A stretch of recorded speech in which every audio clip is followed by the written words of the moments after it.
Random House Audio presents South of Deadwood, a dramatization of the short story by Louis L'Amour.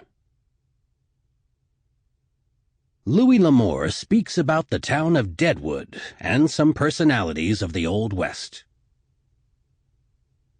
Deadwood, South Dakota was a wild boom camp that opened up in the Black Hills after the Indians were pushed out. There's a lot of dispute about the Black Hills right now, about who they belong to and everything, but as a matter of fact, it's very doubtful whether any Indian tribe had much of a claim on them.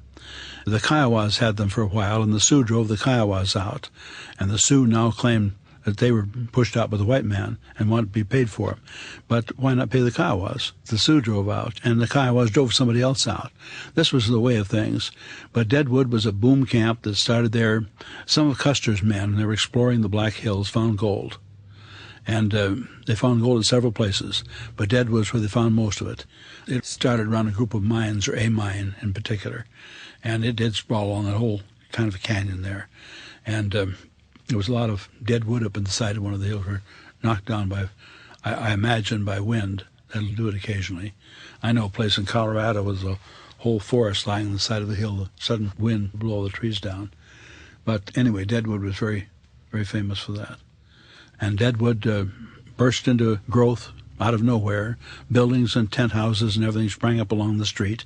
And then the people began coming in, the gamblers and the women, and the men who were doing the mining and the men who were trying to take the money away from those who brought it out of the ground. And Deadwood was rough and tough. That was where Hickok was killed at some time later, shot in the back. There was a sheriff around there for a while named Seth Bullock. He was quite a well-known man. He was a merchant later in Montana. But he was not a gunfighter at all. Just a stern, quiet man who knew his business and went about it and was very highly respected. Calamity Jane was around there for a while, but Calamity Jane was really nobody in the West. The only thing she's remembered for is because she had that tricky name. She was a prostitute of a particularly low order and not good-looking enough to do much business in town, so she did her business out on the road with traveling wagon trains. But it was wild and rough, and at one time or another, nearly all the gunfighters showed up there.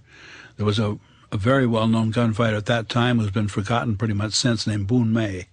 He was a police officer there, deputy sheriff, I should say, and probably as good with a gun as any of the others that you've heard about. But he did acquire the reputation. It was a wild, rough town. There was a very good book written about it by a woman named Estelle Bennett, whose father was a judge there, who had quite a fine library. And he handled a lot of the cases there in town, and Estelle Bennett was a little girl growing up there when all this was going on. She tells a good account of it. See, sometimes people wonder how we know about what happened in the West. They think you have to have a good imagination. You don't, because there were people there at the time who were writing down what happened. You don't have to imagine, you know. There are diaries every place, and nearly every town had its newspaper. Some had two that were recording the facts right at the time. You know all about these people. You can check everything right from beginning to end. What you have to understand is that there were generally two sections in any western town. There was the people on the wrong side of the tracks, you might say, the saloons and the red light district and all that, and that's where most of the rough stuff went on. At the same time this was happening, at the same time the gunfights were going on and everything, on the other side of the track there were churches and schools and people going on carrying on their lives the way any normal people would. And sometimes all they knew about the gunfights was the sound of the gunfire. They didn't know who was shooting who until they heard it later. But among the rougher crowd and among the cowboys in the neighborhood, gunfighters were treated about like baseball stars or football stars now. People talked about their various abilities and what would happen if two of them came together and who would be better than who, you know. And this was a discussion that went on quite often. It was rough, very rough. And the saloons in those days were not just a place where you went to drink. They were clearinghouses for information. Many of the men who went to saloons didn't drink at all. But you would go in there, and there at the bar or at the card tables, you could get information on any part of the country or anybody you wanted to know. If you want to know about the marshal in a certain town, you could ask somebody there would always know, or they'd always know where a trail was. And if you happened to be a little bit careful about it and listen a lot and ask questions very discreetly, you could find out where the outlaw hideouts were, because there was always somebody around who knew. And you see, actually, the West was a relatively small place. It was huge in area, but there weren't many people. And when a cattle drive, for example, started in Texas to go north to Dodge City or Abilene or Ogallala, Nebraska, wherever they were going, a man would sit down and draw a trail for them in the dust or the clay, or maybe on a piece of paper in a bar room, and show them where they had to go. And usually he would tell them also about the town marshal in this various towns. He'd tell them about Wild Bill Hickok or Mysterious Dave Mathers, somebody like that, and how they had to be careful with this man. He was dangerous. So it was relatively a small world, and there was really no place to hide in the West. Once you got out there and people knew you by some name or other, and they never asked you what your name was. If you told them a name, you could say, I'm Shorty. That was all they ever recognized you by. Or if you said your name was Mr. John B. Ellison, they just accepted that.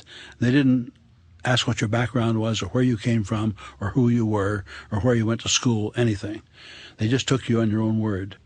You came around a ranch and stopped by for some food or something, what they used to call riding the grub line. You could stop at any ranch, and any ranch would feed you. So nobody asked you your name or anything. If you wanted to volunteer, that was up to you. If you had some distinction, they might refer to you by that. They might call you Red or Shorty or Slim. I was on a circus briefly where there were about 5 or 6 Shorties and 7 or 8 Slims. So they got to designate him as Overland Slim and Red Slim and that sort of thing. All kinds of people came west, some of them with pretty bad records behind them. The West was a natural magnet for any adventurer, any drifter, anybody who was at loose ends. So men came there from all over the world, not just from America, but from other countries as well. They came there from Australia, from France, from England.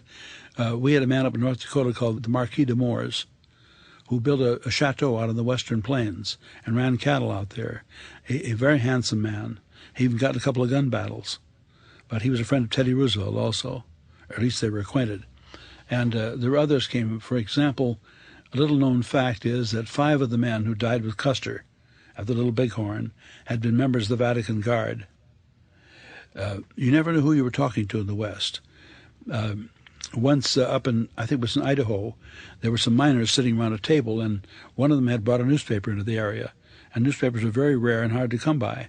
So he was reading the paper aloud to all these miners while they were eating. And he was reading everything to them because it was all news to them. And he came to an account of the rowing match between Cambridge and Oxford on the Thames River. And one man sitting down at the end of the table looked up and said, I used to row on that team. And he had. You see, but you never knew who you were talking to. There were people out there who were titled men. For example, we have a senator in Washington right now who's a descendant of a titled man, Senator Wallop. Oliver Wallop came over here from England and ranched in the plains of Wyoming for 30 years, and then went back and took a seat in the House of Lords. So you never knew who you were talking to. But Texas, due to the kind of country it was, developing very rapidly, and with the men who were fiercely proud and fiercely independent, naturally gravitated toward use of guns. There were outlaws, there were Indians, everybody had carried a gun from necessity. Even children going to school did. Actually, many of the gunfighters were very young. If a man lived, we say, 35 years old as a gunfighter, usually he lived forever, or for a long, long time.